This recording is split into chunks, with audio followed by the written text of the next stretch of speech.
Hello everyone and welcome back to Box Office Banter, your favorite box office recap show on the entire internet. I am Tanner Dykstra, joined as always by my good friend, co-host, and fellow box office enthusiast, Tucker Extraordinaire. Hazel. That's what I'm going by now. Just extraordinary. Okay, sorry. We're dropping the box office part. I'm just an extraordinaire, you know? I can be anything. I thought you were saying my good friend, co-host, and fellow box office enthusiast, Extraordinaire. Extraordinaire, thank you for joining me today. Hey, it's me. What's up? Make sure to change the overlay, Tanner. That's right. Of course, obviously, I will do that. But no, Tucker, enough goofing around, Tucker. We actually have big money movie to talk about in They said November it couldn't happen. 2025. They said it would never happen. Well, yeah, some said it would never happen. Some said we just have to bide our time until like movies that people actually gave a shit about came out. And lo and behold, Tucker, they have arrived. But we have many movies to talk about. The big ones, the small ones, and everything in between. But before we get to that, I want to remind you to, subscribe to Backlot Banter if you're not already, you dirty fucking bastard. Whoa! Freeloading off of our content on the internet for your viewing pleasure without subscribing? I can't condone Tanner, it. I thought they made it illegal in most states. They're working on it. I'm actually heading up that legislation in a lot of states, that's in the house right now. It's in the house right now. It's all stopped up. There's all sorts of not gerrymandering. What's the thing they call it when you talk for a lot? Filibuster. Filibustering, yeah. Yeah, and there's gerrymandering. Jerry-bustering. Folks, there's a Discord server. The link is in the description. Tucker, let's keep this train rolling here. Tanner, but like the thing is, nowadays you gotta grab people in the first few seconds of the video and talk about Jerry busting. Well, yeah, I mean, like, if Jerry's not busting, then I'm not watching, you know what I'm saying? That's right. I'm always saying that. Want to talk about movies? Yes, Tanner, like the top... If you recall, this month, special treat, 10 movies came out and were the top 10 of the domestic openings for November 2025, and so here they are, for your viewing pleasure, everyone. Number one, I was about to say the words on the tip of my tongue with a silver bullet, but actually... We had a major top two. This actually might be the most competitive 1 and 2 that I've seen since doing this show. Because usually you get like something that's like, $120,000 and $120 million, and then you drop down and it's like 40. But Zootopia 2, opening with $158 million domestically in November, is our number one. But not too far behind is Wicked for Good with $147 million. Again, pretty competitive top two there. Right.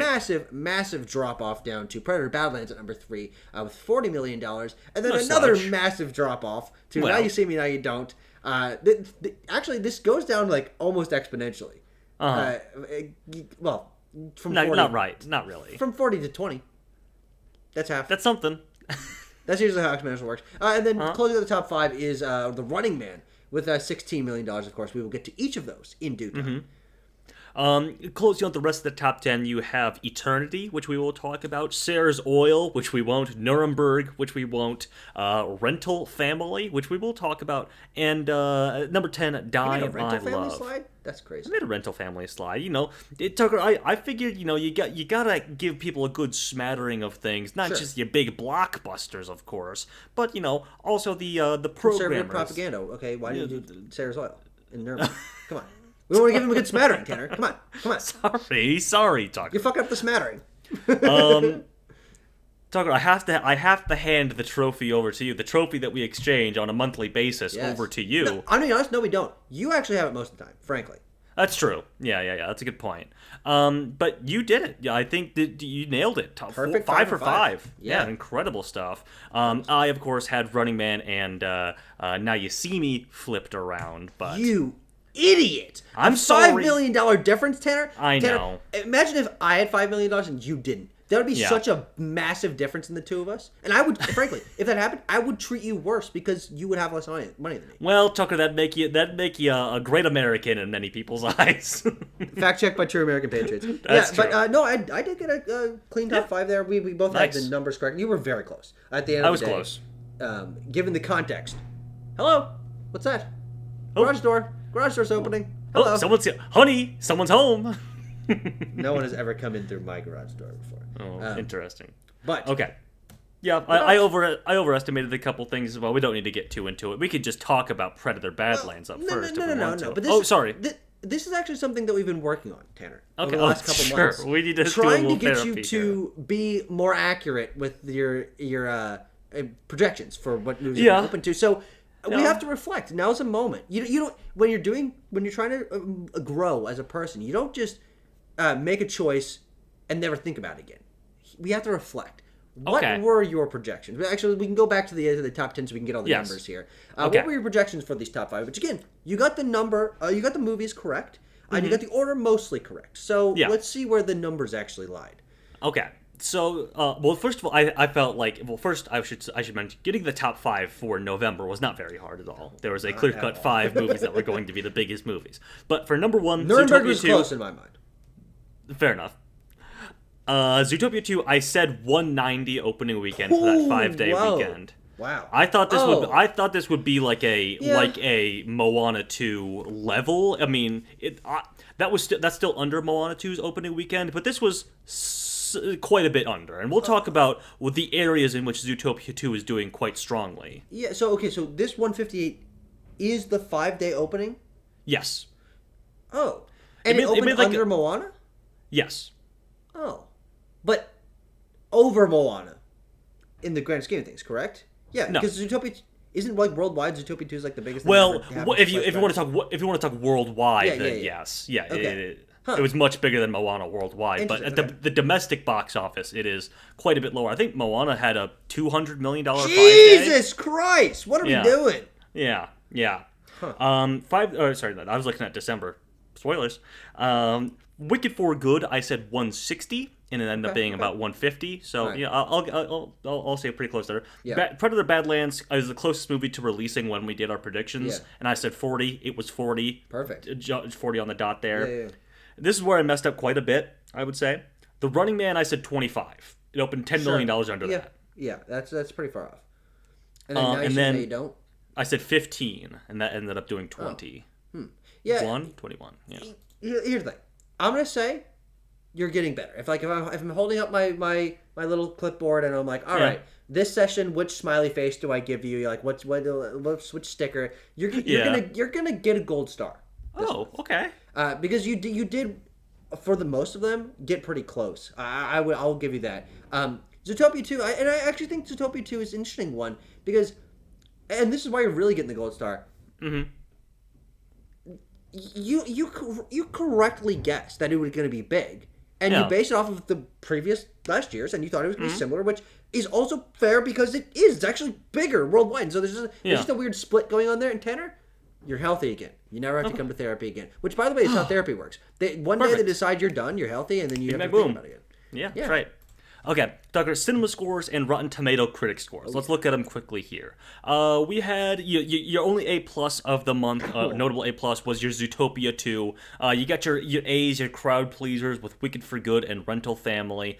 Predator Badlands doing quite well for like a little bit of a sci-fi film. Keeper wasn't even in the top 10 opening? No. We had a slide, and we'll talk about it. That's very surprising, actually. Yeah, but it didn't get a D+ cinema score. Oh well, at least there's that, Tanner. Yeah, it's got a 40 or a 49% on Rotten Tomatoes. Actually, I want to say so, right at the 50 mark there. But you get your certified freshes in Rental Family, Predator, and Zootopia, and your regular freshes. Now You See Me, Running Man, and Wicked.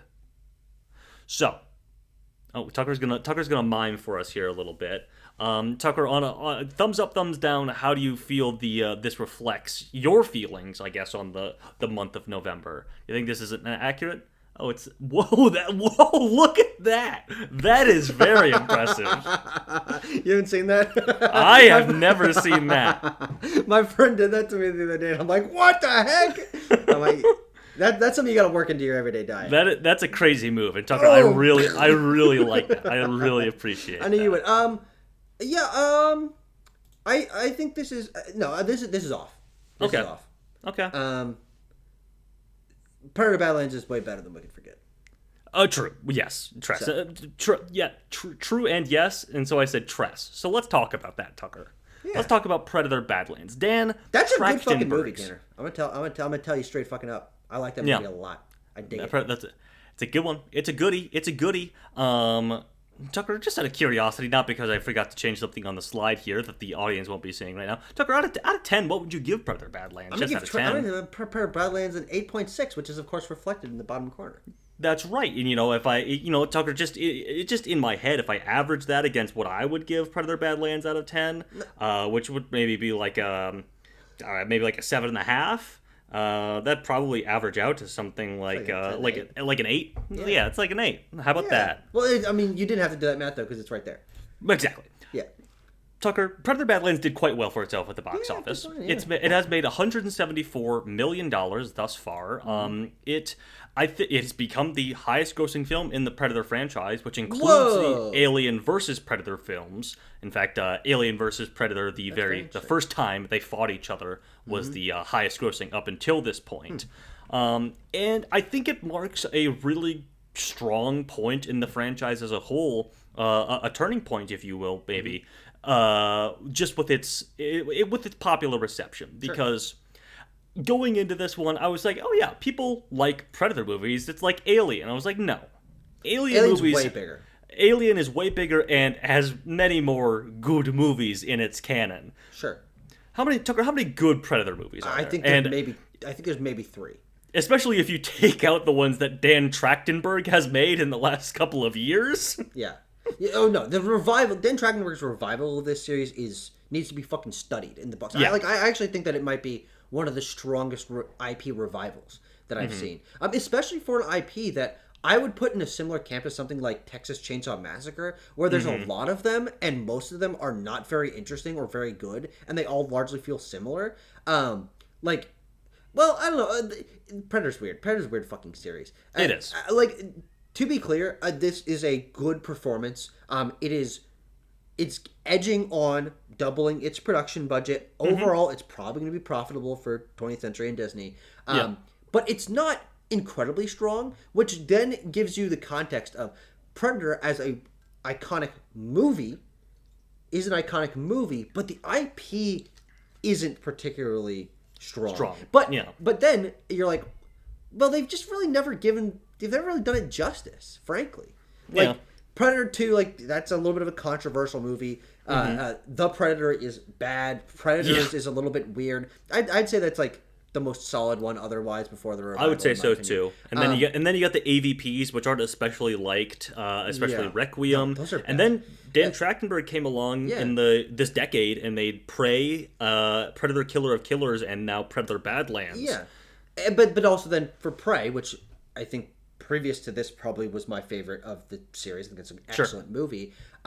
It was in the theaters. That was a Hulu release. So we don't even have any comparison to that. And so Predator Badlands, I think, does confirm that the IP does have strength, that particularly Dan Trachtenberg has an interesting creative direction that broader audiences are more interested in, because the movies are good as compared to most of the history of the series. And something I think they can build on. I think we've now seen that Predator is something that is going to be a mainstay and can start to build to something that really starts to make a lot of money.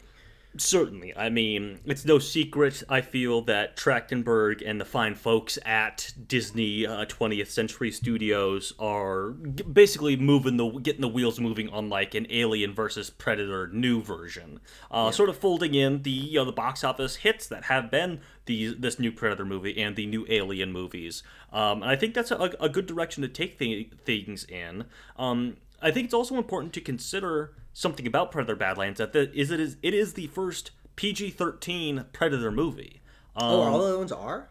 Yes. Oh. That's interesting. Well, we didn't do a review of Badlands. I really like that movie. I think you can feel that in some of the action. I think the action is very good on the whole, but there's a lot of cutting away from the guy getting stabbed in the head or whatever. The action in Prey is better. Yeah, I will. That's my main thing. But they also said it's PG-13 because there is no human victims in the film. Yeah, it's all aliens and robots. Yeah. They're synthetics. What the fuck, Tanner? Sorry.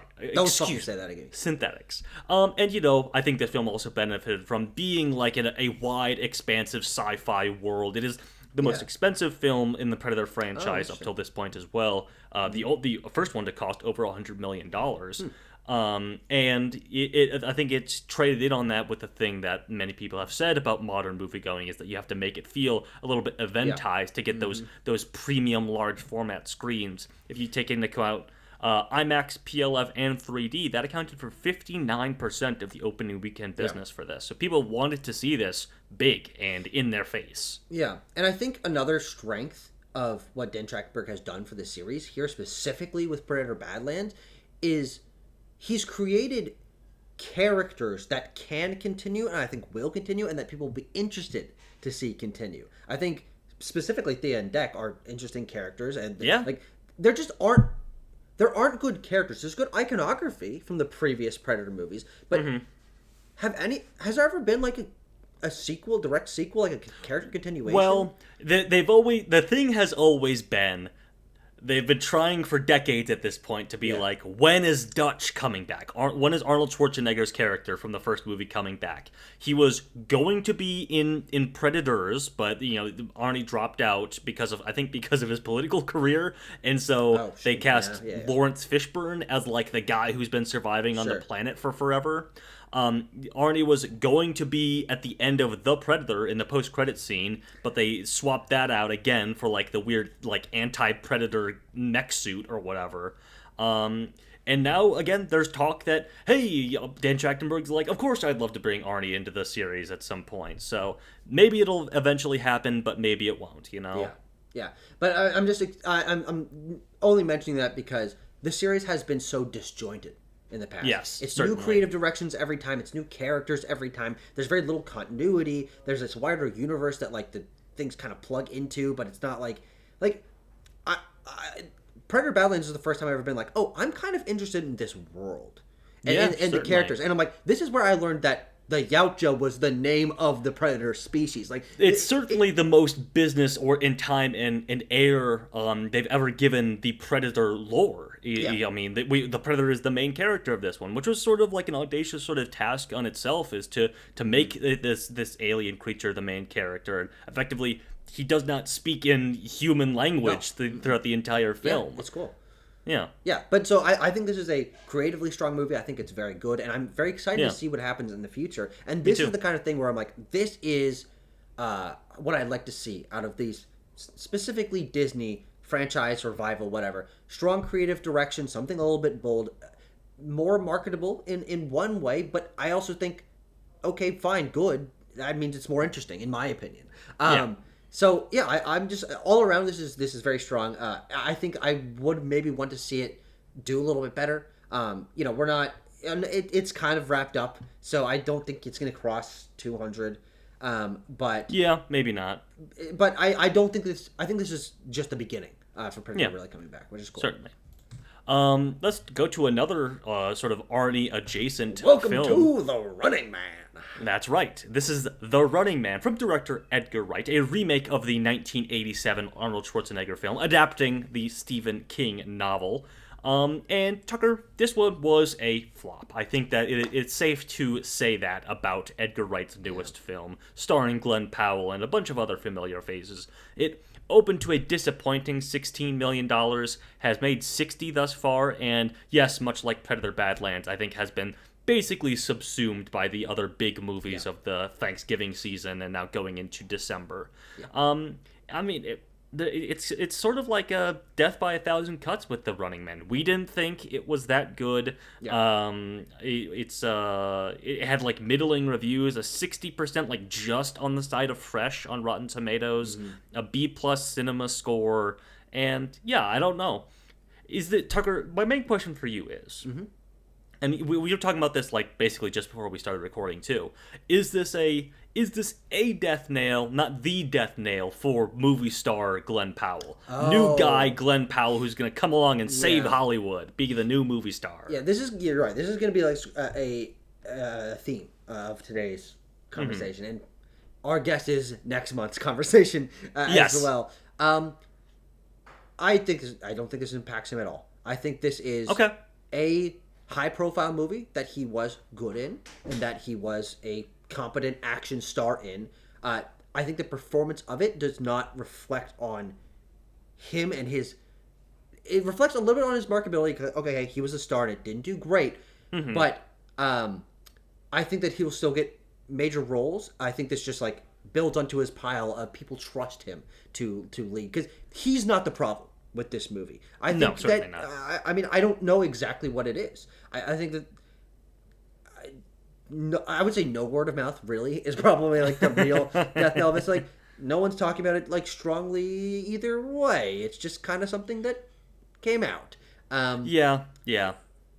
And also, I would say that like, well, I like the premise of The Running Man, like the conceptual TV show structure, all of that. World premise is interesting.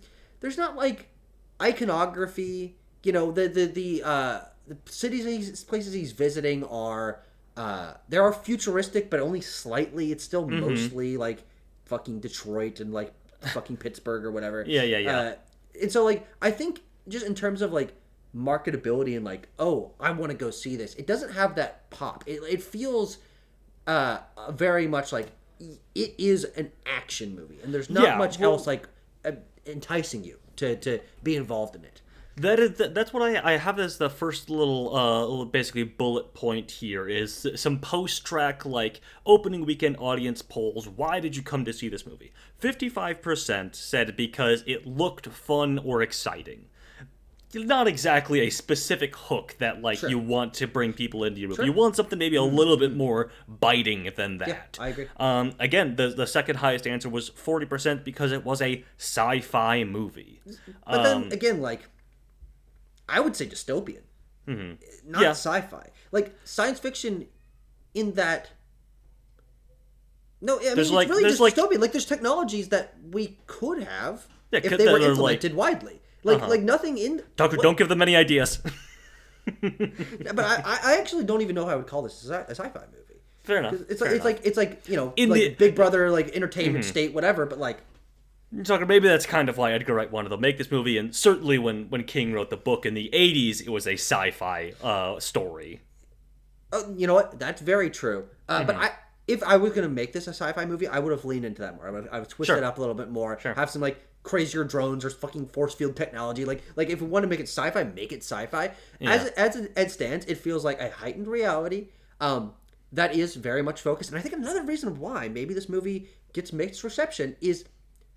This is a politically messaged movie. Like, the focus of the narrative and the themes of the movie are, like, way more, frankly, like, it's very leftist politically. And, like, I was surprised by, like, how much the movie leaned into that. And now that's a weird time for that now. Where a movie like this that is, like, feels like it presents us for all audiences, thematically, that's really not the case.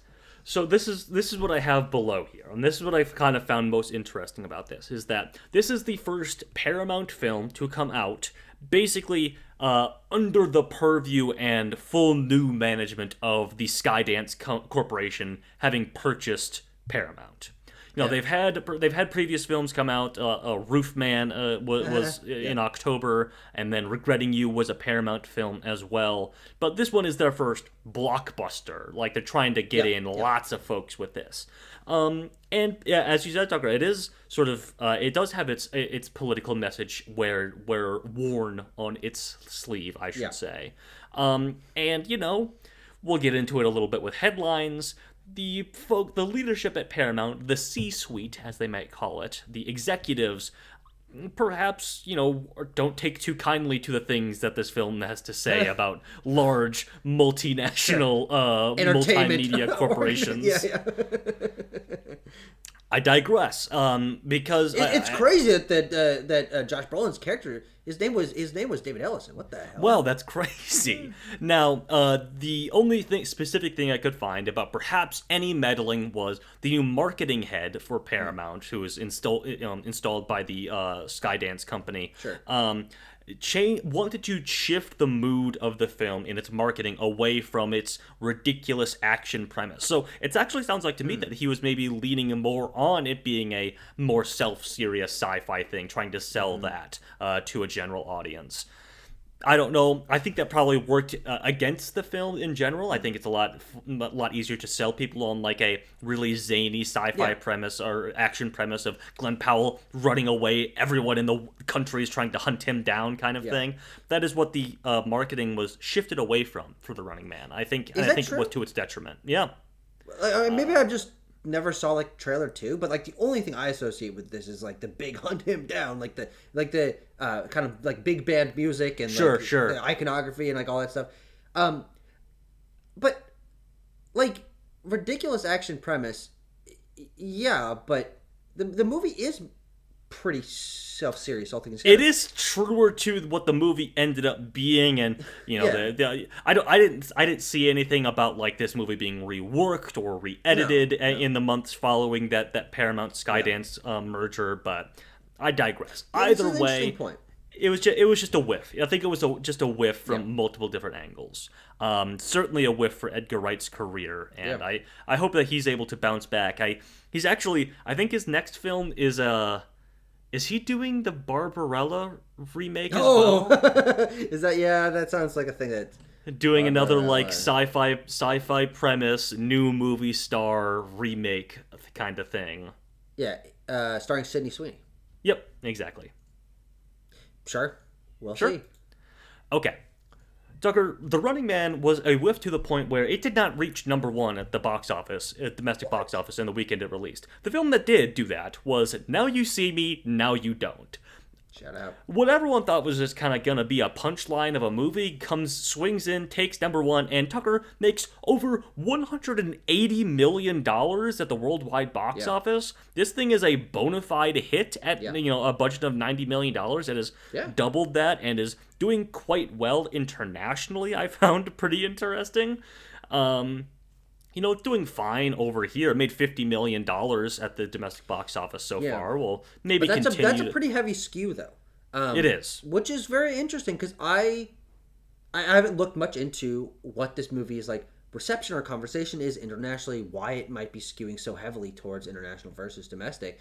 But, like, to my eyes, very little of, specifically the marketing of the movie, screams, like it feels American. Like the entire cast is American stars. It doesn't have a heavy emphasis on CGI things that can easily be recognizable and aren't particularly culturally connotated with America. Yeah. Like we see that with Transformers and Fast and Furious and stuff like. These are globe-trotting films. That's like they're true. Not, yeah, that's true.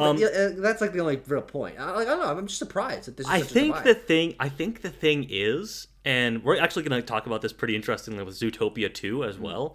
I think the thing is magic, because especially the main territory that this does well is China.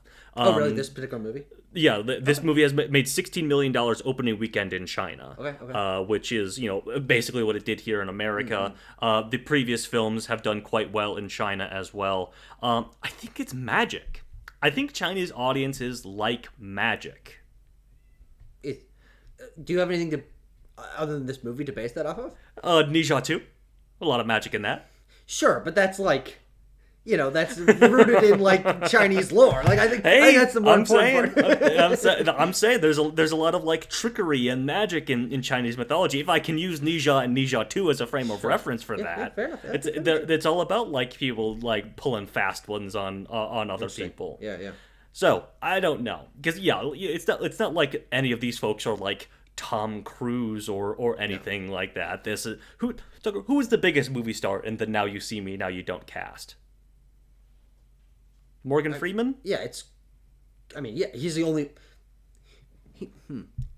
Is he the only one that, like, as of right now, or like maybe even historically, he might be the only one I call like a true movie star? Yeah, Woody Harrelson is not a movie star. No, I mean I like Woody Harrelson, but like Jesse Eisenberg's not a movie star. No. Dave Franco. Yeah, and then everybody else is kind of like falling under those the big three there, or is like a new fresh face, which is what they play in the movie. Yeah, interesting. But anyway. This is just one of those sneaky, really solid hits. Yeah, it is. But not like super well received on CinemaScore, Rotten Tomatoes, IMDb, like just like decent. But I guess the people like it. Now, I mean, as someone who's seen the movie and did not like it, as connotated by that red 3.0 on the bottom there, does it? Does it set up for a sequel? Tucker, you're asking me to remember the mind-numbing plotting. The mind-numbing plotting of Now You See Me, Now You Don't. Listen, yes, I'm sure it does. Yes, okay. Actually, you know what? Yes, it does, because I made a mental note. Tucker, spoilers for the end of Now You See Me, Now You Don't. I don't give a fuck. It is the second time I have seen Mark Ruffalo show up via hologram to set up the sequel for a movie. Yo! That's crazy.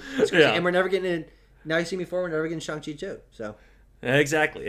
But yes, because you're like, oh, they couldn't get Mark Ruffalo back. I guess he was busy doing something. But no, he shows up in a hologram at the very end. He's like, you thought I was? I think they say he's in like a Russian prison or something. But he's like, I'm not. I'm escaped, and I'm gonna do it. Now You See Me 4. I'm gonna wreck it.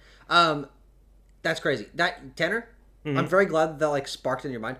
That is incredible sequel tease. Tanner, that is and God, they're kind of doing it. That's a fucking Fast and Furious ass sequel tease. These movies are. This is Magic Fast and Furious. So yeah, Tanner, this is La Familia. I know, and there's too many characters. Tanner, this is F9. I know that people say this. I know that people say, yeah, Tucker, you and I like the Fast and Furious franchise on the whole.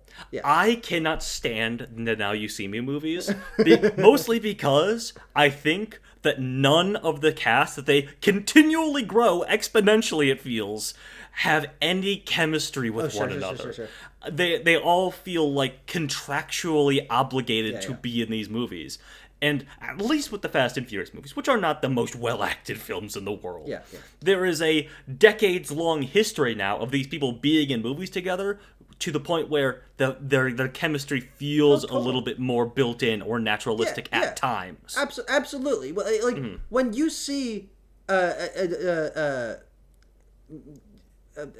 character go they like show up at like the house of like their friend, and they like embrace each other, and you're sitting in the theater, and if you're one of our fucking nerds, we're like, yes, oh yes. There is an earnestness to the La Familia stuff in the Fast and Furious movies. Every single fucking character in Now You See Me, Now You See Me 2, and Now You See Me, Now You Don't is the quippiest, snarkiest, most ironic character that's ever been put to screen. They're all in a competition to like undercut and smarm each other to death, and it is so annoying for me to watch. I can't stand it. Anyway, Tucker, anything else to say about this film? No, okay. But I will say I'm surprised. I guess this means a fourth one. Yes, it does, certainly. So. I wanted to bring up two other quick things. First of all, female, like 54% opening weekend female audience for this. So hey, maybe the ladies are getting all hot and bothered for Jesse Eisenberg. I don't know. Maybe. Yeah, it's interesting that the cast is kind of balanced in terms of gender, but not. It's getting there. Because there literally is a joke in the movie that like, oh, we're like three female magicians and we're all talking to each other. How novel is that? You know. But there is Isla Fisher comes back for this one. Ariana Greenblatt is in it. Rosamund Pike is the villain, of course. And spoilers again, Lizzie Kaplan makes a return from the second film. I have no idea who that is. Fair enough. The viral marketing for this was pretty leaned into as well. They especially capitalized on the Louvre heist that happened, because they're always doing a heist of some kind in the Now You See Me movies. Yeah. And so they're like tied into like I put the Mona Lisa up my ass. And they also partnered with Zach King. Tucker, do you know who Zach King is? No. Okay. He is the guy. He is the person who made the most viewed TikTok of all time. Have I seen that? He's just a guy. I couldn't specifically tell you what the TikTok was, but he's like a magician kind of guy. He's all about like optical illusions and stuff like that in his videos. So yeah. I'm curious. I'll go look up what that video is. That's interesting. The final thing I'll say, and this is actually the first thought when I was looking at this, because I didn't realize how decently budgeted this movie was. Yeah. Is all of these actors are taking very small compared to what I think they would probably usually take. Because this is a massive cast, and most of the budget, this is a big production movie. It seems like the money isn't mostly going to the cast and large payouts. I don't know, maybe they have some sort of back end deal, which is very possible in terms of making a cut of what the box office was. But I'm surprised for a movie with this cast. Usually that means the budget balloons, but it didn't, which kind of leads me to think, everyone's kind of taken a little bit of a cut. You also have to realize that the Now You See Me movies are not massive CGI heavy blockbusters by any means. No, that's true. They utilize CGI quite a bit, but it's always in quick fleeting moments that you're not supposed to see for very long. Is kind of the whole sleight of hand magic thing. So, but anyway, it costs less to make this movie without inflation than the second one. Which means, interesting. And I think that's probably because the cast as of 2016. They were all much more relevant and probably demanding larger paychecks. Yeah. That's how I read it, at least. Fair enough. I don't know. Interesting. Okay. So let's swing all the way down to a very low budget film with Keeper. Osgood Perkins' Keeper, which, if you're just talking about budgets, has a budget of $6 million. Shout out. Opened at 2.5, has made 4.7 so far, so is still still pretty much a disappointment in Neon's eyes regarding this. The outcome of this, but it is the third film in the partnership between Osgood Perkins and Neon as a distribution company. And his first one to bomb. The previous two have done quite well. Oh, they've done. And by the way, Keeper bombing. Let me just say this right before we get into this movie talking about how it underperformed this whole time. Keeper underperforming does not lose Osgood Perkins. He's still the crown jewel of Neon. That's still the case. He is I believe their partnership is still continuing. Yes, it is. The last mark at the bottom there. He is in production currently on The Young People, which is slated to come out next year. Yeah, but he's actually, and I think this is maybe what you were going to say. He's kind of making Neon relevant, and I was gonna say it's the other way. Well, maybe it's a what's the word I'm looking? Assured helpfulness. Exactly, Tucker. It is that they are both, I guess, symbiotic relationship is probably what you're thinking of. Symbiotic relationship. They're both raising the profile of one another. Yeah, I would say Neon has glommed onto Osgood Perkins as the guy for them. Essentially, not that A24 necessarily has a guy. They maybe have a stable of guys, if you want to go that way. Ari Aster, probably. But even then, his films have not panned out box office wise. What about the Daniels that didn't fucking sell out sell out fucks? They went to the big time. They went to the big top, baby. But no, with Keeper, I don't think this means that the shine has come off the apple of Osgood Perkins a little bit. I think it's just that. And here's actually what I want to talk about. There was an article that came out not too long ago about Osgood Perkins and Neon. Basically an op-ed that said they should break up. I think it's just coming from a person who didn't like The Monkey, and I like The Monkey. You thought it was okay? No, not a fan. Not a fan. Fair enough. I didn't care for Keeper that much. But this article was basically positing that the pace at which they have been working together. Osgood Perkins has made 3 films in the last year and a half for Neon, basically. It is diminishing returns, and he should stop working with Neon, take a beat, and maybe be a little bit more considerate about the movies that he is making. Because especially with this one, you can feel the shallowness and the thinness of it, certainly. Okay. And so your thoughts on that are? I don't think he needs to stop working with Neon. I think he sees Neon is going to continue cutting checks for him as long as he can every 2 out of 3 times turn around a big hit for them. Yes, absolutely. The specifically Longlegs, but The Monkey's no slouch either. Yeah. $10 million budget, $68 million. Yeah, they've budgeted him out another decade's worth of making movies for him. And again, to your point, 2 out of 3, that's phenomenal odds, especially for a director. And the one thing I want to say is, I feel like one thing that people take for granted is that as we're living through the rise of a director, a flop from them is okay. It happens to everyone. Every pick a big name horror director and look at their filmography. You're gonna find a couple in there like, oh, that wasn't very good. Oh, no one really remembers that. Sam Raimi's got some shit. Cronenberg's got some nonsense. Like, there's some flopped Spielberg and Scorsese movies. Like, it happens. It's okay. And so, like, Keeper, he's 2 for 3. That's fine. That's good odds. He'll come back in another probably 9 months, and it'll probably be a little bit better, and like things will even out at the end of the day. Keeper's not a death nail. Like this one was don't also overreact, guys. Yeah, exactly. This one was also made quite quickly. Like it was made amidst the SAG and WGA strikes. Oh, really? Like they couldn't work on the monkey anymore, and so they basically got like a skeleton crew together to make Keeper in the woods in Canada. Actually. Yeah, that's kind of cool. I like that. I mean, obviously. It didn't pan out. It's not a good movie. And that restriction probably is what makes the movie not work. Certainly. That's my point in bringing that up. You can read into that a little bit, but I guess I'm glad they did that. Like, I don't know. Yeah. I mean, listen, it is ultimately, in retrospect, going to be cool to see what the run of Osgood Perkins at Neon was. You know, how many movies he makes in a 2-year, a 3-year run, or whatever, in a couple of years. And we can look back on it and say, oh, you know, he had a hot hand right at the beginning, but it tapered off and then, you know, maybe wasn't worth the squeeze. Happens to a lot of people. To a lot of people. Or he could bounce back. Maybe the young people could be really great, and the next 2 movies that he makes in the next year and a half after this probably will be really great. Who's to say? I mean, but again, this happens to a lot of people. We just mentioned Ari Aster. I would argue that's the exact position that he was in. Massive hit at the front, defined the horror for a particular studio, made him a name. Second movie, also big hit, not quite as big, but still very, very solid. And then, I mean, Beau is Afraid is a weird fucking movie that lost them a ton of money. Like, it was the biggest budgeted A24 movie at the time or some ridiculous nonsense. Yeah.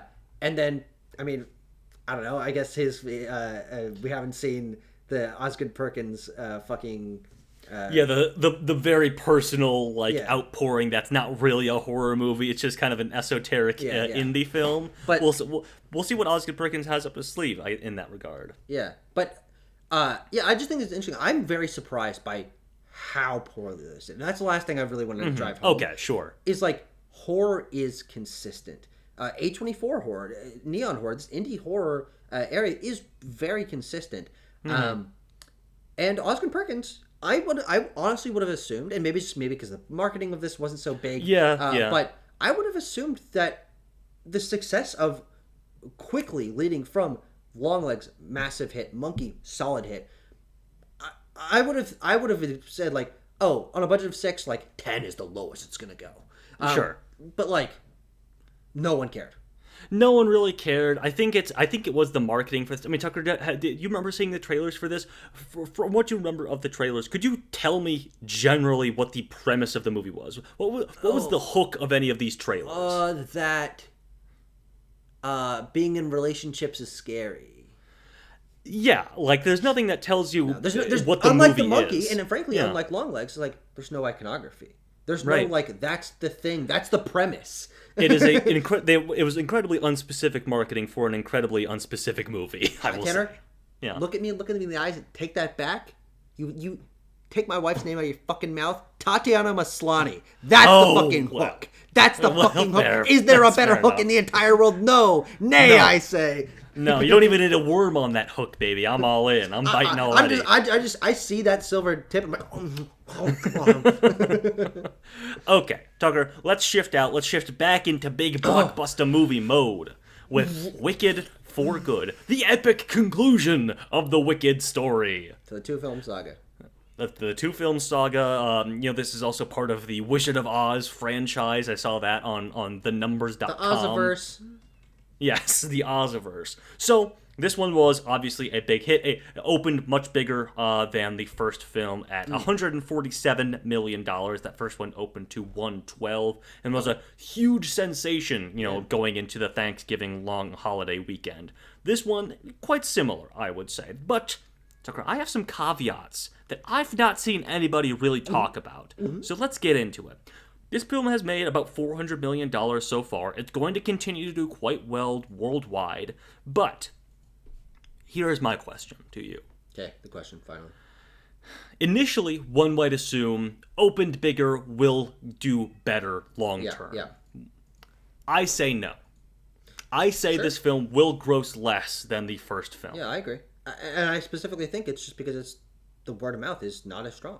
It's not. The cultural hit of the first one, and actually, I mean, we've seen this quite frequently, is buzz is what causes movies to do well. Is a big opening weekend is great, but what you really want to see is people saying, "Oh, you got to go see blank." Yeah. And Wicked was that of like, oh, obviously people like Wizard of Oz, and the stage musical is very, very popular. But people weren't really expecting it to be as massive as it was. It became this thing of like, oh, I was really surprised by that. Like, you got to go see Wicked. Like, that was pretty fun. That was pretty cool. Yeah. It turned into an event, and obviously, Wicked for Good maintained that by having an incredibly strong opening weekend. But it's not as good of a movie. It's not. It's got a 68% on Rotten Tomatoes, like pretty close to being rotten, all things considered.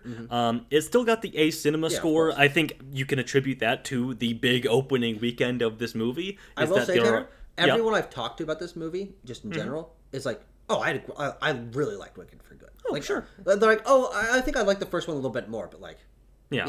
So I think people are pleased by it, but like, it doesn't have that energy that the first one. Sure. It was the biggest opening for a non-Disney musical, basically a non-Disney sequel or remake musical, basically. But if you look at the daily grosses for this and compare it to the daily grosses for Wicked from last year, it is grossing less every single day outside of that opening weekend. Sure. Basically, Monday morning comes around and it just is falling a couple $1 million behind here, a few $1 million behind there. All the Tuesday, the Wednesday, the Thursday, the second Friday. Like it's just falling, frankly, more and more behind the pace of that first movie. And I don't know.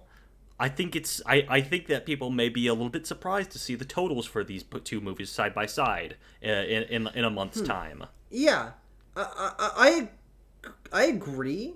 But looking at the total for Wicked, one thing we have to remember is it wasn't $1 billion movie. It was a massive hit, massive financial return. $750 million. Oh, measly. Petty change. But if we're at 400 now, and we're, 9 days into the release of the movie, 600 is easily going to happen. And I would say, like, are you thinking like 675? And then you're like, oh, it's behind, but not by much. Like, what's your kind of projection there? I mean, so it opened to a global or a domestic 150, and we'll look at this when we look at the domestic top 10 for 2025 as well. I would say this ends up domestically in like the 350 range.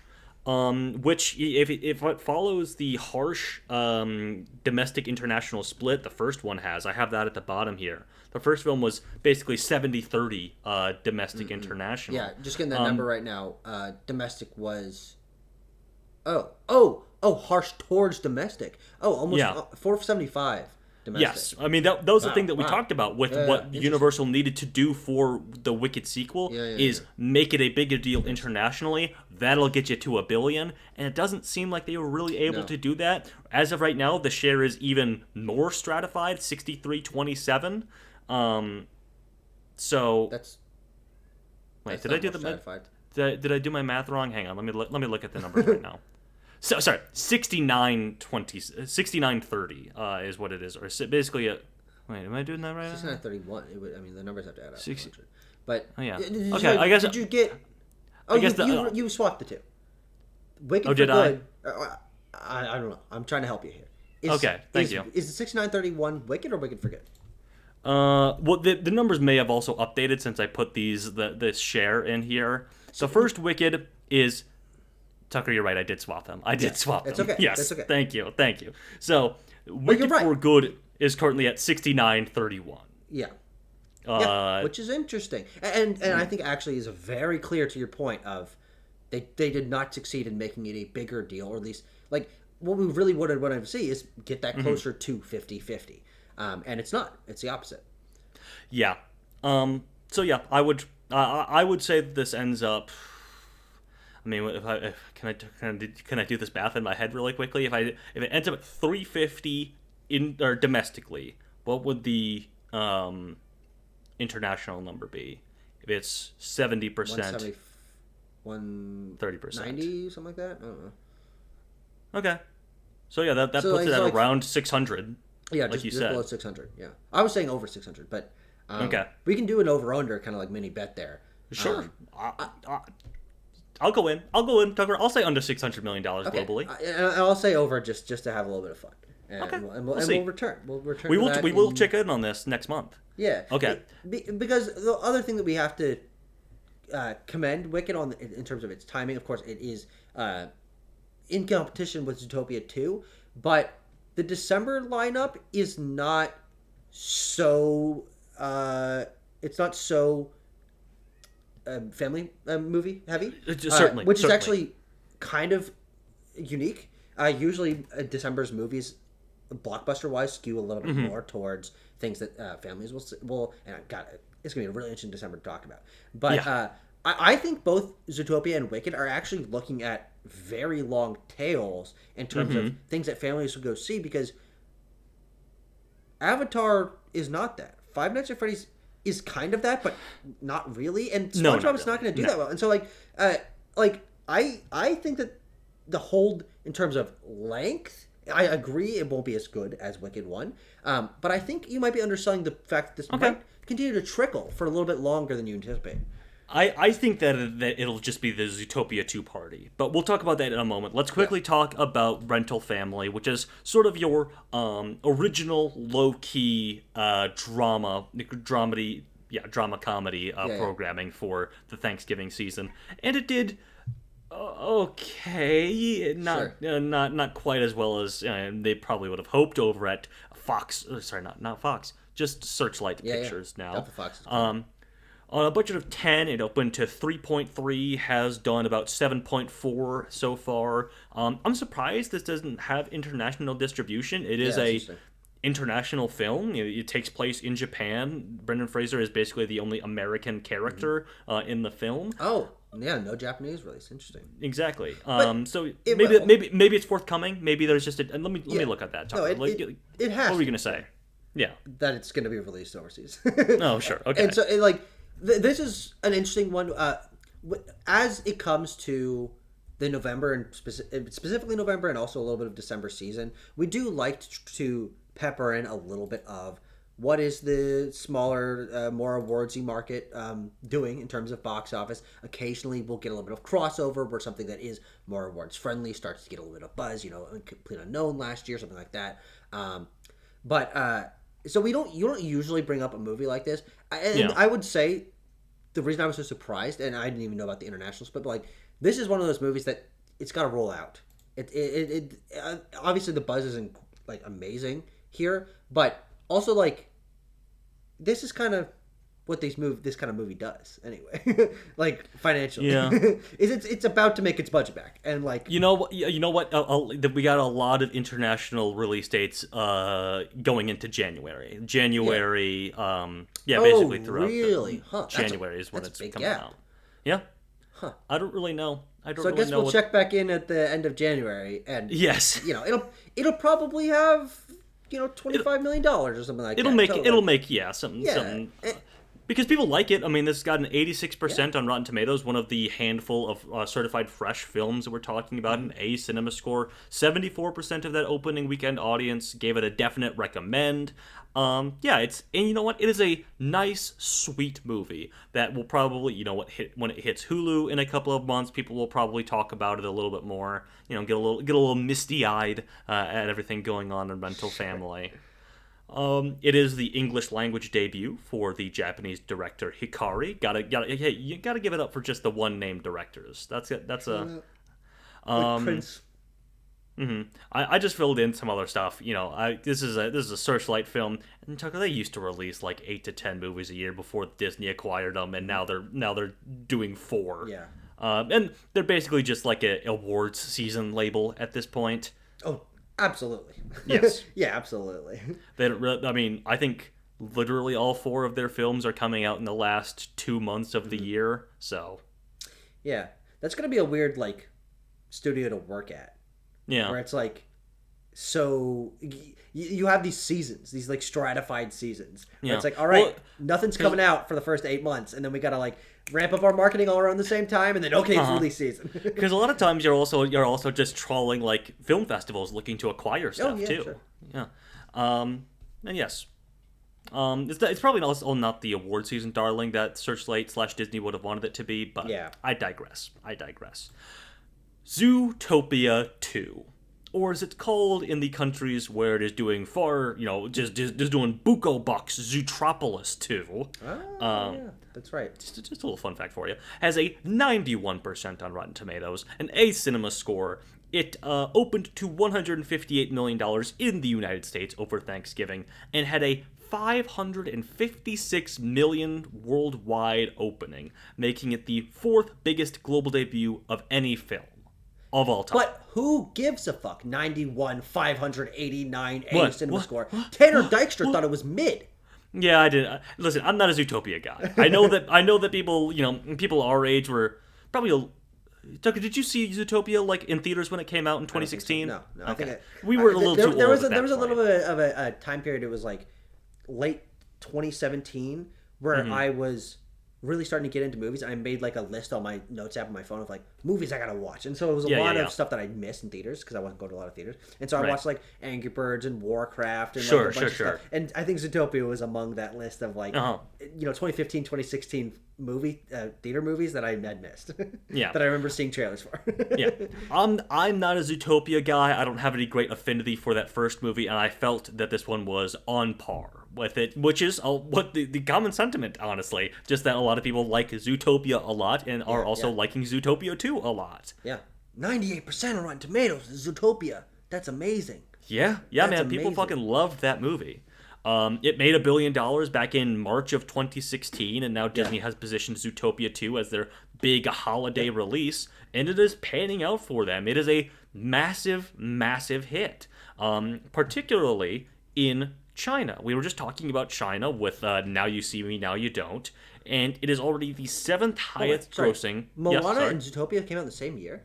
That's fucking crazy. Yeah, Zootopia was March, and then Moana was like early December 2016. Tanner, I'm gonna be completely honest. I totally forgot that there was ever like a 2 Disney film year.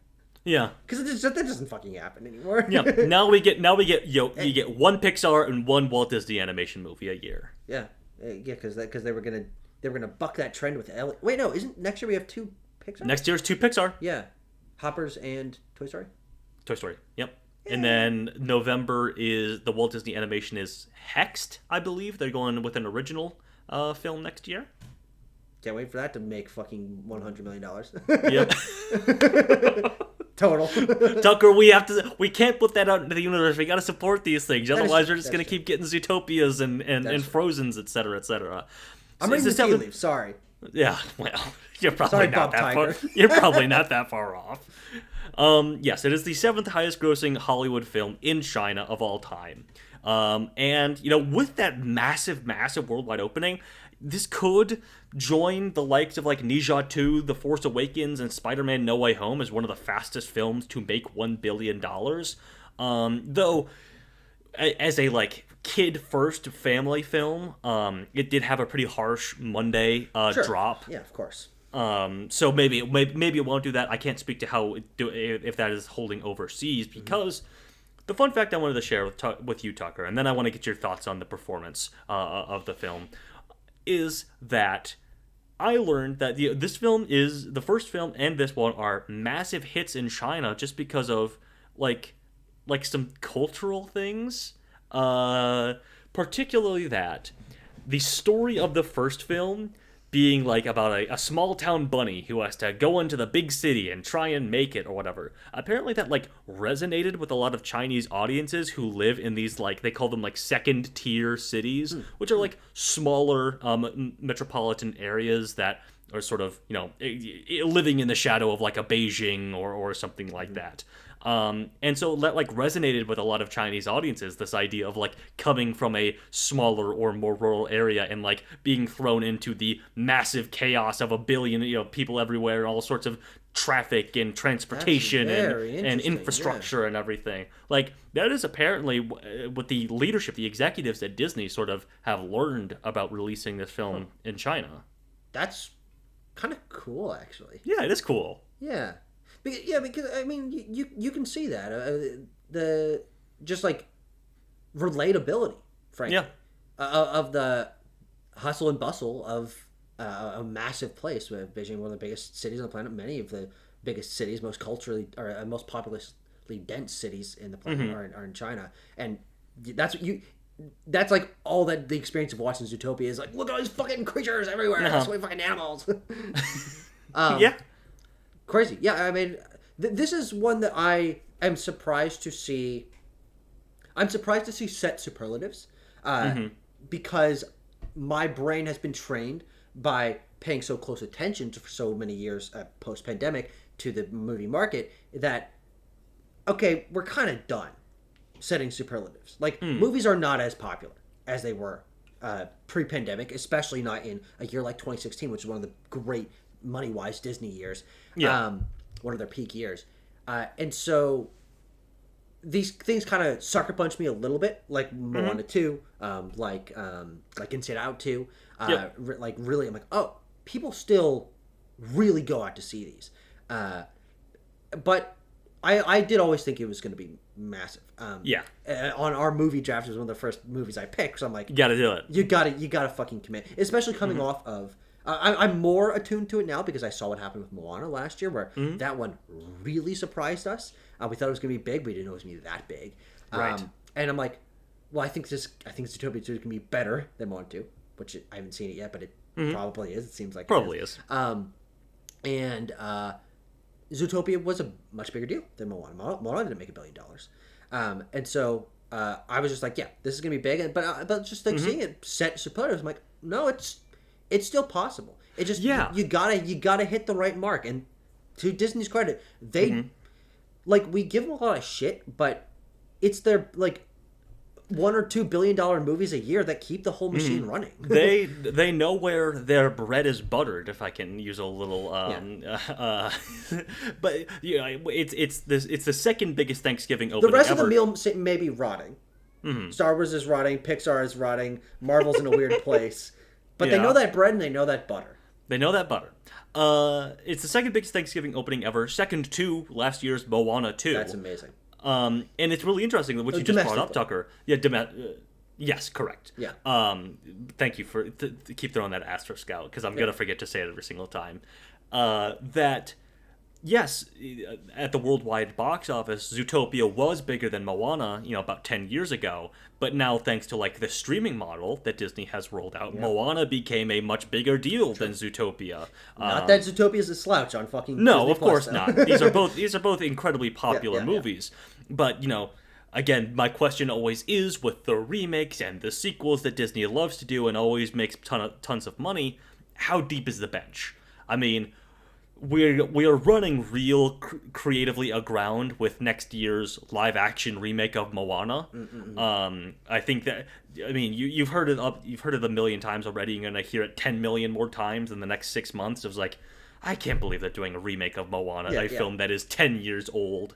But seeing the trailer for it with my screening, with my theater full of parents bringing their young children to see Zootopia 2, there were a hush fell over the crowd when that Moana trailer started, as these kids watched this trailer presumably for the first time and like saw that, like, wait, it's Moana. There was the parents telling their children, oh, look, it's a new Moana. There was a little girl sitting like a couple seats down from me whose mouth was agape when she realized what was happening on screen. Like, that movie's going to be a huge hit too.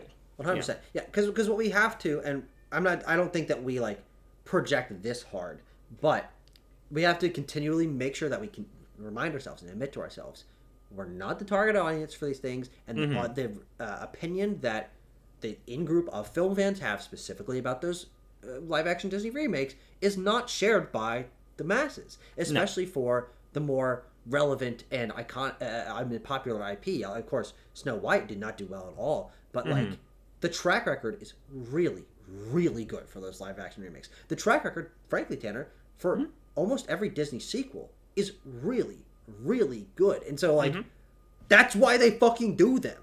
Yeah. And it's also interesting to be in a place where, as cynical and fighting against being cynical as you and I are, you know, we want to support something like Elio because it's kind of interesting. But like Elio flopped, Wish flopped, Onward flopped. Well, no, Onward was fine. Strange World flopped. Like these movies aren't doing as well, and so like if you're following where the audience is, I personally don't blame them for shifting the direction to like, this is what people want. to put the button on this and then we can talk about another small movie before we shift into like the back half of the show here, Tucker. I am always excited for the original Pixar or Disney animated Disney movies that come along, and even if I don't think they're very good, and I haven't thought they've been very good for a couple of years at this point, like on the whole, I like them more than the remakes, the live action remakes. Of course. It was like that Luca's soul turning red. That was kind of like the last era. That was the last by this. Yeah. Yes, but like I was just reviewing my most anticipated movies of 2024. I think because Elio did get pushed back from 24 to 25. I hit my microphone. I'm sorry. From 24 to 25. And I put Elio. Yeah. I put 25. I put Elio on my 24 list. I was like, I was excited for that. I thought it looked pretty cool. Yeah. And like Hexed, I just kind of brought it up. You know, you remember though, that teaser trailer that we saw. Well, that was a completely different movie. Well, yes, there may be a misstep there, but like Hexed, I think Hexed sounds really cool, and like the concept art that they've released looks really cool to me. If they I think they're maybe trying to tie it into like Latin American culture again, if memory serves, or is that Gato? Maybe I'm confusing with Pixar's Italian, Gato, right? Or is Gato Italian? I think that's a. Hang on. Or is that like Spanish? Hexed movie. Hex movie. I'll look up Gato movie. Magical powers. No, fucking Luca was the more Italian one. Yeah.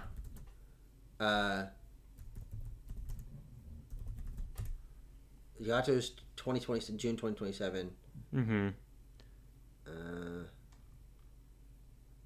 It's directed by the Luca director. Okay. Gato is. Anyway, maybe I'm getting... Anyway. It takes place in Italy.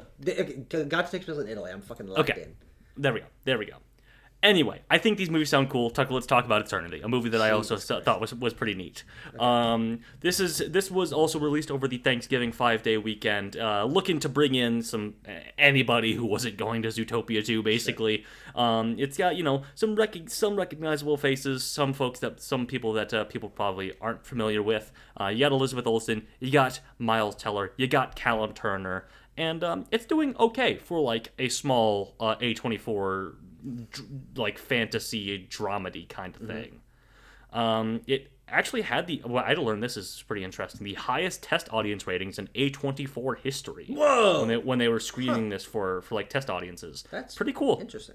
I mean, it has a certified fresh rating on Rotten Tomatoes. It didn't have a cinema score. I don't think it was released widely enough to basically qualify for one of those. But it is being released in 2,000 plus theaters this coming Friday, December 5th, following the rollout of indie films like Priscilla and We Live in Time, which went on to make over $20 million. So this could follow suit. I kind of hope it does. I think it's a pretty fun, sweet, neat kind of movie. Yeah, cool. I mean, not too much to say here. It'll actually be interesting to see, I guess, if this weekend it does expand. We're doing this now. We usually wait a little bit longer into the month to do this video each month, but the box office story of Eternity is very much based off of that expansion next week. And positive word of mouth might help that make more of an impact, and also the fact that like the basically one movie that's coming out this week is like the audiences do not overlap at all. Yeah, good point. But yeah, I think it generally does have good word of mouth. What else do I have here? I always like to shout out when something was a blacklist script. This was on the 2022 blacklist alongside Him, which we saw from earlier this year. And didn't make any fucking money. And then Madden, the next David O. Russell film, a biopic about John Madden, starring Will Ferrell, correct. I want to say. Yeah. So, those are just some of the examples on there. It generally outperformed like Rental Family and Nuremberg, which were some also like more adult skewing original indie fare from this month. So there you have it, folks. Tucker, should we talk about last time on Backlot Banter? What if I say no? Oh, okay. Well, we can skip it. Last month on Backlot Banter, we talked about Tron Ares, Black Phone 2, Regretting You, Chainsaw Man, Resi Arc, and Begonia. Which, as we mentioned last month, very weird month. Tron Ares had totally petered out by the time we talked about it. Black Phone 2 actually stuck around a little bit longer. It did. Grossing a total of $131. That movie's done by now. Regretting You, $89 million, Tanner. Colleen Hoover. It's there. It really shocked me. Every week that I would go to the theater, I would walk by a theater playing Regretting You, and I'd be like, a lot of seats sold in Regretting You still, like 5 weeks removed. It did well. It did very well. It legged out quite well. And we're getting 2 Hoover adaptations next year, so yippee! Continue to be on the lookout for those. They're not going to be It Ends With Us level hits, but they're going to do well. They're not going to be flops, I don't think. Chainsaw Man, obviously a huge hit, especially globally. It has made $177 million so far. And then Begonia is not quite to the level where the other Lanthimos sort of kind of award season movies have hit. North of like $50 million. This one's only made 35 basically, and it's on VOD at this point, and you can watch it in your home. So. I mean, yeah, the only success stories really are your 3 in the middle there. Your Black Phone, your Regretting You, and your Chainsaw Man. Yeah. And Chainsaw Man was like the biggest movie ever, and then now it's even bigger movie ever. So. Exactly. Okay, a quick month-to-month, Tucker, of 2025. Tucker, how do you think this month stacked up to the Novembers of years past?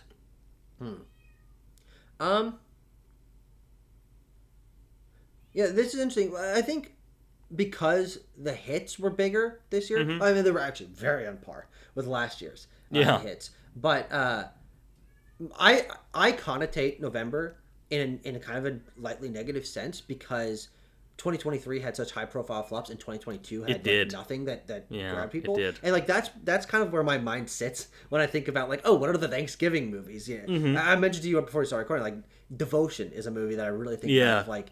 Oh, November, no one fucking cares about movies in November.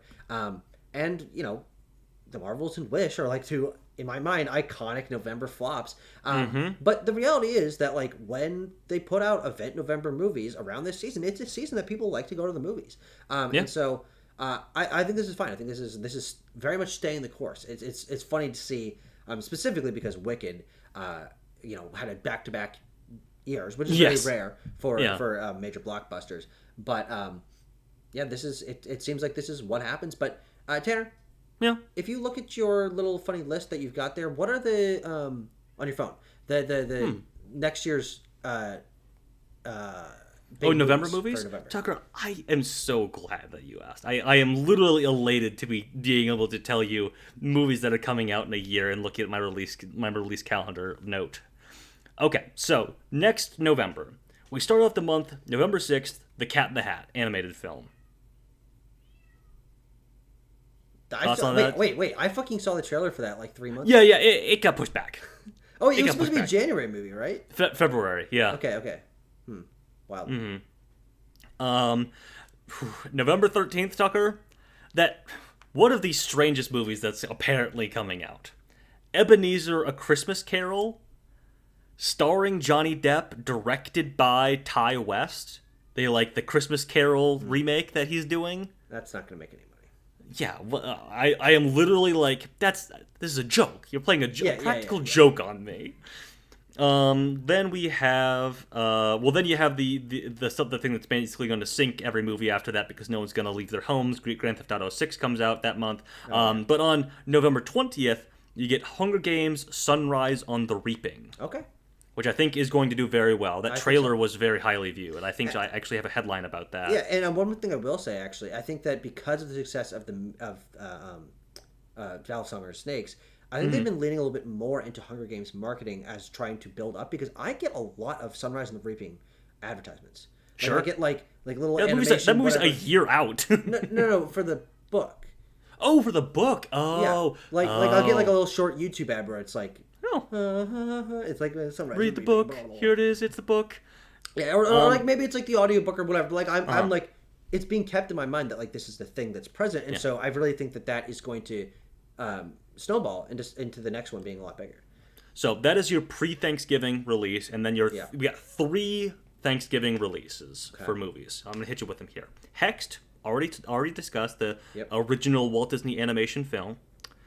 Focker-in-Law, the sort of legacy sequel to the Meet the Fockers, Meet the Parents series. Tanner, who the fuck knows? Ariana Grande is shift the tides at all? Tanner? Yeah. What? Christmas maybe Timmy season? But Thanksgiving? We're ordering it grande, baby. I was gonna say, be just like your favorite movie star, Ariana Grande. Don't eat anything ever during Thanksgiving. Quite ironic, isn't it, Tanner? Quite ironic, I suppose. But of course, Tucker, her star power is going to be eclipsed by Skylar Gisondo, who is also in that movie. That's actually a very curious one. Like I have no projection at the moment of how that's going to do. Yeah. And then the last one, The Chronicles of Narnia. Greta Gerwig is The Chronicles of Narnia. Oh, is that a theater thing? Yes, I mean, it very very much discussed that it's going to be getting. Okay, that's right. Yeah. Remains to be seen how wide in theaters, but I think pretty widely released. You got to give Netflix credit. It's taken them time. They're starting to do more of it. At the behest of the filmmakers who signed contract with them, of course. But they're learning at the command of.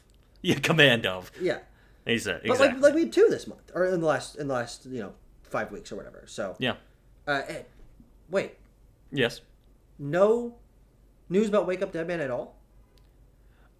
It did pretty well. I can look at its totals. But also I don't. Does Netflix officially release that? Oh, I guess not. But yeah, I can look it up here.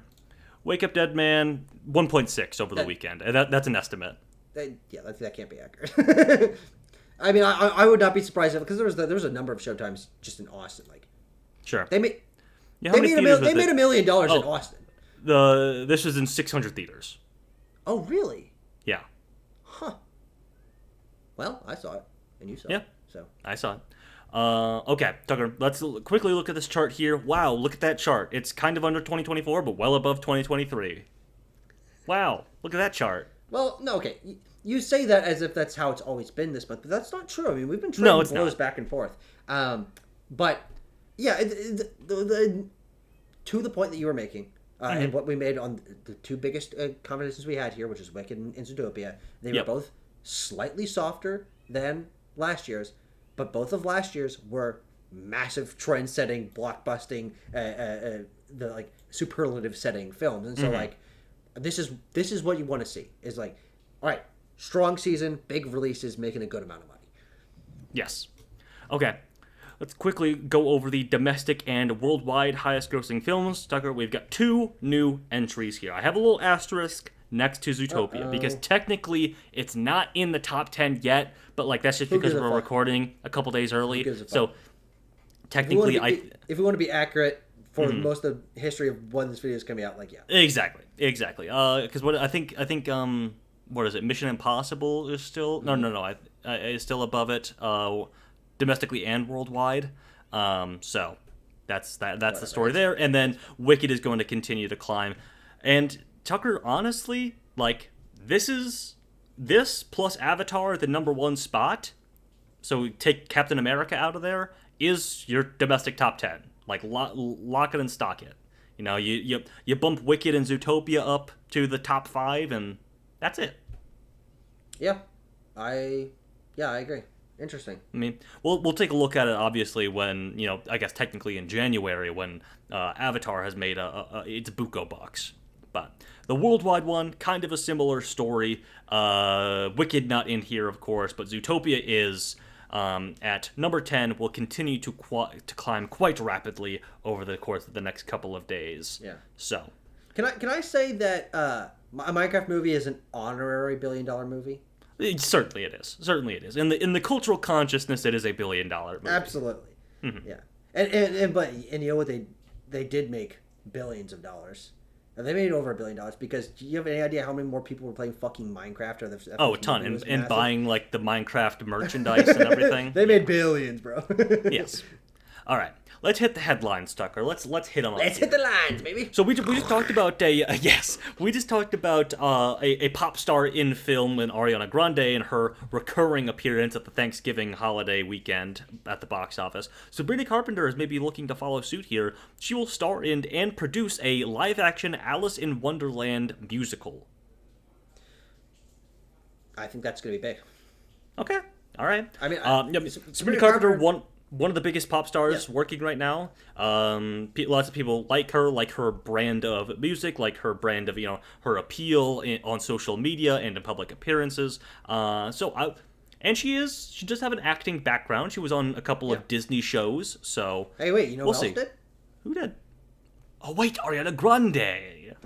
Very true. Tucker, very true. No, I think. Wait, is this a Disney thing?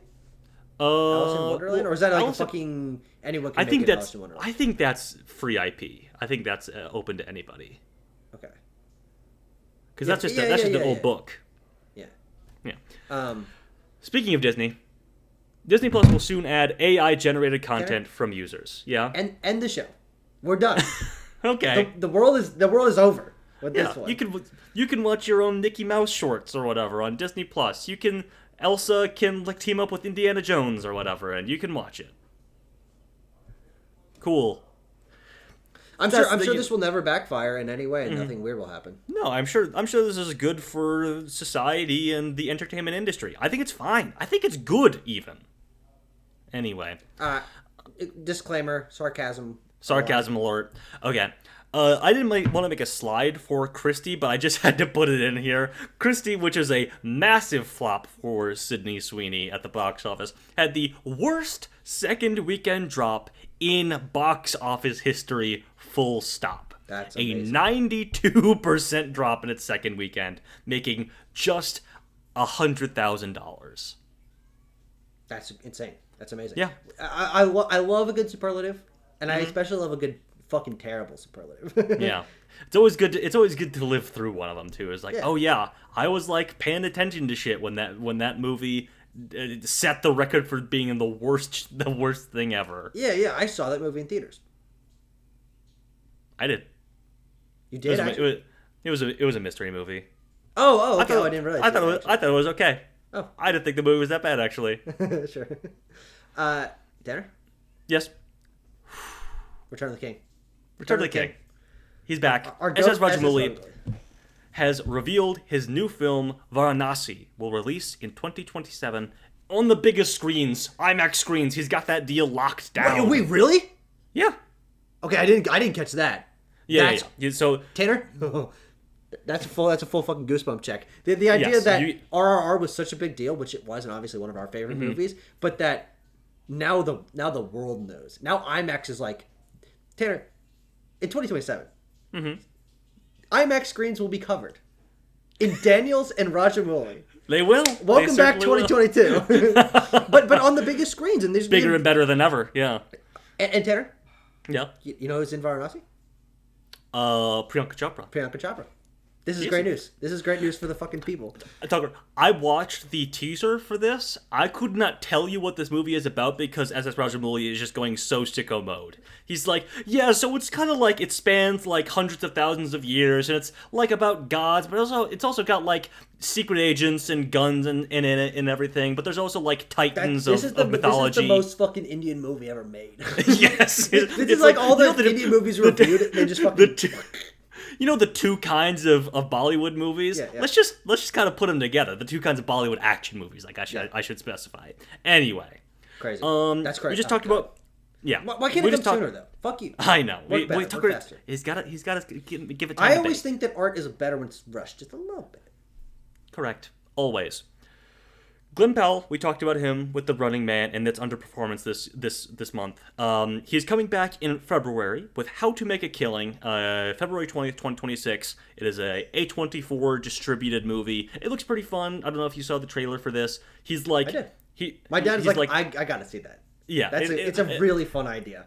Yes, that goes on the I wish I'd had that idea for a movie list. He's a guy, and he is basically like a long-lost relative of this extremely wealthy family, and in order to gain the fortune, get revenge on this family, he basically goes through and trims the family tree, I guess you can say. It's such a good idea. It's good.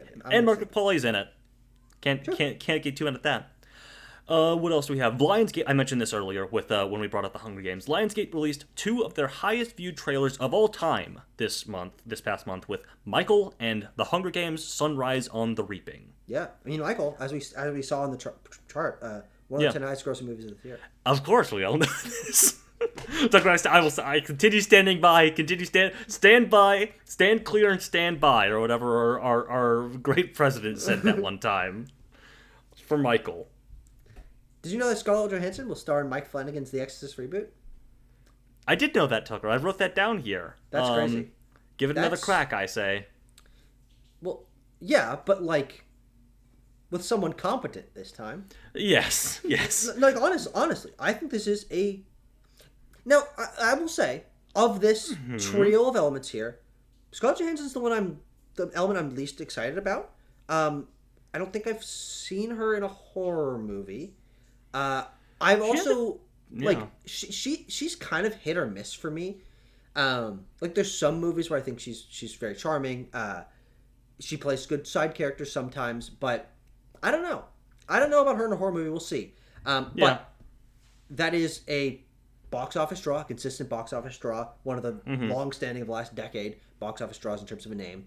And Mike Flanagan's not going to fuck up The Exorcist, Tanner. So, like, no. I think we're looking at, like, a really big deal movie. Because how often is it that a true-blooded fucking triple S tier movie star is the star of a horror movie? That never fucking happens. Honestly, they're usually launching pads for these kinds of people's careers, not really the other way around. Correct. Not really something they go back to, decades into being one of the highest paid people in the industry. This is very interesting. Yeah. Do we have a target for that? I've heard like spring or summer 27. Okay. Oh, summer. Okay. Damn. Summer 27. Damn. Yeah. Hey, speaking of our great president, I should specify. I think he sucks. I think he's fucking the worst. I think he's the worst. Yeah, sorry. The president, Donald Trump. Tucker, did you know that Donald Trump was the president of the United States of America for the second time? They made a sequel. Yeah. Pressure from him, on Paramount and the Skydance Corporation, they've greenlit Rush Hour 4. What is this? Why not? Why? Now, there has been reporting on why this happened. Brett Ratner, guy who sucks, not as bad as the president, but guy who sucks, hardcore. It made a documentary about Melania Trump that is coming out like early next year, and so there is definitely a meeting that happened, and there is definitely a little question from Donnie. If there's anything I can do for you, Brett, just let me know. And he's like, you know what, Mr. President, I would love to direct a Rush Hour 4. So Donnie picks up his little cell phone. He calls up Larry Ellison. He's like, a good friend of mine. He wants to make Rush Hour 4. And so Larry Ellison's like, fuck it. Get Chris Tucker. Get fucking Jackie Chan back in the saddle. We're doing a Rush Hour 4. See what happens. We'll see what happens. That's one of those legacy sequels where it's like, Well, Yeah. We're just doing it. We're just going through the motions. Yeah. It's an IP, so might as well use it, More Paramount news to close us out here. Their holiday 2028 slate they have announced dates for a new live-action Teenage Mutant Ninja Turtles film will be coming out. I believe that's Thanksgiving 2028. Why do we keep fucking doing this? They don't need to be live action. They're turtles. No, I think it's because Paramount is kind of light on like legacy IP, and TMNT is one of the things that they have in their back pocket. So that means that we will have concurrently running the sort of like Mutant Mayhem like school of TMNT, and now a new live action school of TMNT as well, which they've tried twice. Yes. Financially, I'm pretty sure they have a pretty good track record. Those movies did well. I think. Yeah. I think Out of the Shadows like didn't flop or anything. I think it did less than the first film in 2014, but I don't know why. I don't really know why they stopped making those. But they're giving it another crack. So how about it? And a Sonic Universe film will be coming out Christmas 2028. Yeah. This is not Sonic the Hedgehog 4, which comes out 2027. Yeah, like March. Yeah. This is a Sonic Universe film. Now, Tucker, you know more about video games. Does like the Sonic Universe moniker mean anything to you? No. That specifically, no. But I mean, there's things you could go for from the games that make it either like a more crossover-y, event-y kind of thing. Sonic Generations is like. That's like classic Sonic and modern Sonic teaming up. Doesn't really make sense in the context of the movies. Sure, Unless... So, like, Sonic 4 is apparently going to be... the characters they tease at the end of 3 are Amy Rose and Metal Sonic. There's which means Sonic CD, which is a game that's about time travel. And so maybe they introduce like a future Sonic or something like that. That's like a grizzled badass, and like they don't really cross over yet, and so they're waiting till this other one. I don't know, man. Or there's like in Sonic Forces, Eggman takes over the entire world, and everyone in the world has to like fight back against him. There's some things you can do, but also it could just be like it's a Shadow movie, and so it's not. Like, it's not Sonic 5. It's Shadow the Hedgehog. Sure. Okay. I didn't consider that, but that's also that's very possible, Tucker. Yeah. That's very possible. Who knows? What it does mean is that Jim Carrey will continue to not be retired. Well, maybe, but I mean, like. There are ways you can take this that it's not Jim Carrey. True. And if it's Shadow, that's not really necessary. That's true. Shadow's not going to be fighting... He has a gun and he like shoots military guys or whatever. You don't need Jim Carrey for that. Sure. Okay, Tucker, let's talk December 2025 releases, get to our predictions, and then get the hell out of Dodge. So, this weekend, December 5th, sees the release of Five Nights at Freddy's 2 and a wide expansion of Chloe Zhao's Hamnet, a Best Picture award season hopeful. We'll see how both of those turn out. On December 11th, we have Ella McKay, a new James L. Brooks film. Not something that I thought I would be announcing in 2025 on this show. Tanner, so it's not a typo? I thought he died. I'm fairly certain. On the 19th, we get a few films. The SpongeBob movie, The Search for SquarePants, releases on December 19th. The Housemaid... wait. I thought it was SquarePantis. Is that not... Oh, that was a different movie? Yeah, that's Atlantis SquarePantis. My fucking bad. Yeah, it's fine. I'm so sorry. That came out when we were 12 years old or something. I remember watching that. Yeah. The Housemaid, which is a sort of intrigue, murder, drama thing, directed by Paul Feig, adapted from a very popular novel, starring Sydney Sweeney and Amanda Seyfried. That comes out on the 19th. But the big dog in the kennel is Big Jim, as it were. Avatar: Fire and Ash releases on December 19th. Ooh. Then on the 25th, we have Marty Supreme, Timothée Chalamet, star vehicle, award season hopeful again. Is This Thing On? A Bradley Cooper sort of drama. Anaconda, a meta comedy about some guys starring Jack Black and Paul Rudd who want to remake the movie Anaconda and encounter a giant anaconda in the Amazon. And then Song Song Blue, which is a music biopic of sorts starring Kate Hudson and Hugh Jackman. Do you know who directed that?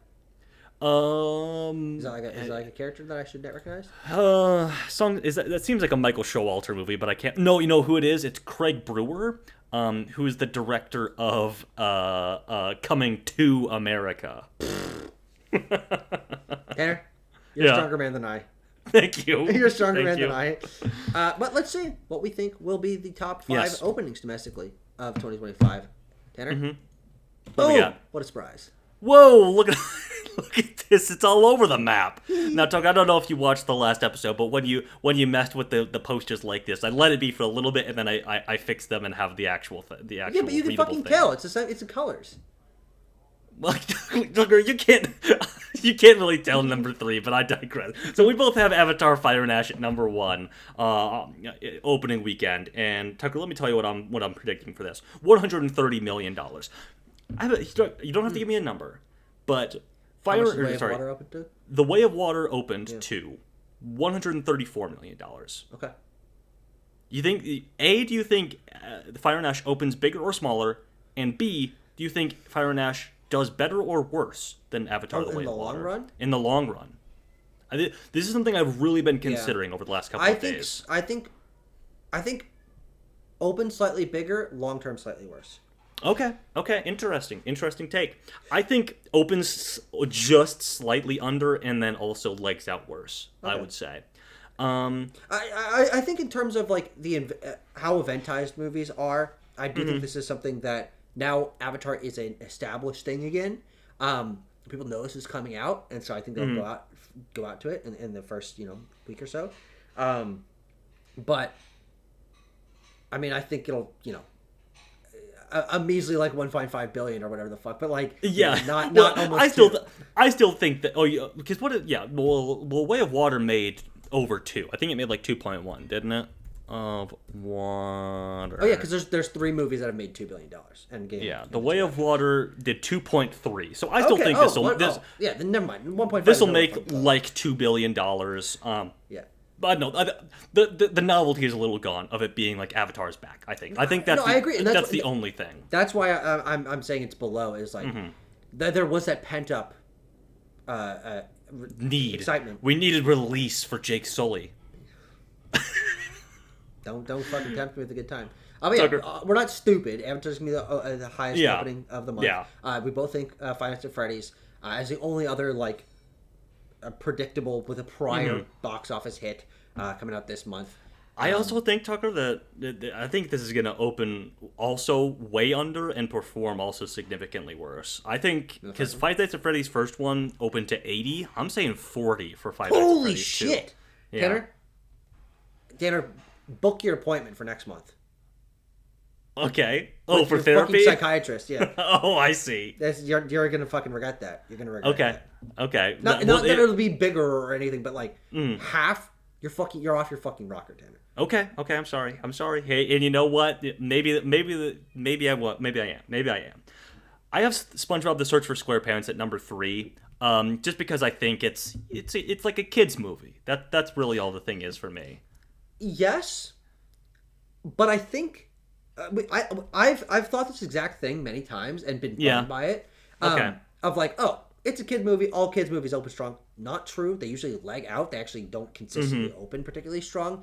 I don't know what the marketing on this is like. SpongeBob, iconic character, whatever. But like, are you telling me? No. I've seen the fucking video. I've seen the music video. Okay, phew. Yeah. Tucker, phew. No, I thought I was gonna be able to break the news to you about SpongeBob Big Guy Pants. Okay. Yeah, I've seen the fucking. But Tanner, I'm being real. Wicked and Zootopia 2 are still the December movies that their families are gonna be going to. I don't think it'll be fucking SpongeBob. All right. So I have it at number 5. I have Anaconda at number 3. Who the fuck? I don't fucking know. Like these 3 movies at the bottom here is like. They're total wild cards. I think that they're all going to open very similarly. Like I said, I have SpongeBob at 20 just because I think it's going to have a kids movie thing. Anaconda I have at 15. Okay. So I'm like, Jack Black, like yeah, that's fair enough. Yeah, which Jack Black? You say 15, Jack Black. Fair enough. Hey Tucker, but I also think the movie looks really bad. Yeah. And then I have Marty Supreme at 10. But it's a jungle movie, and the last time they did jungle movies in December, it was Jumanji, and they made fucking Jack Black in the Jungle. People love it. I have Marty Supreme at 10. Wait, isn't Jumanji 3 next year? Yes. December? Yes. Jack Black in the Jungle. In my heart Jungle of Jack hearts, December, baby. in my heart of hearts, Marty Supreme feels like it's gonna open to like $50 million just because of the fervor and the excitement around it. But also, we said this before we were recording, so I'm just gonna say it again. I remember, especially on a conversation I had with my coworker today, that to many general audiences, this just looks like a ping pong movie. Tanner, what's your prediction for Marty? 10. Okay. But I Tucker, think that's fair. The Bob Dylan movie did. The Bob Dylan movie did 7.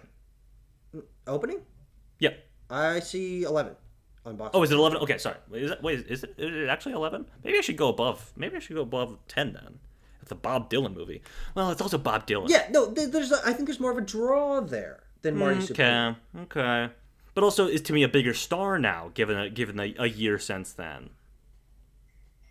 No? I'll say I wrote down 10. I'll stay at 10. I don't know. Okay, fair enough. But again, I think that The Housemaid could pop into this top 5. Yeah. If Song Sung Blue gets like the oldies out in theaters because they love Neil Diamond or whatever, that could like pop into the top 5. That's probably about it. I don't think Ella McKay is going to get into the top 5. But those are also alternatives, I feel. Tanner? Yeah. I think you're going to be writhing in pain with the amount of psychology therapy you're going to need next month. So, well, you need to bring out the electroshock, like exactly. Yeah, sure, okay, all right, Tucker, that is fair, and I likely deserve it. So, folks, thank you so much for watching. We'll see you next time when I have to get extensive electroshock therapy. And I can't wait to do it.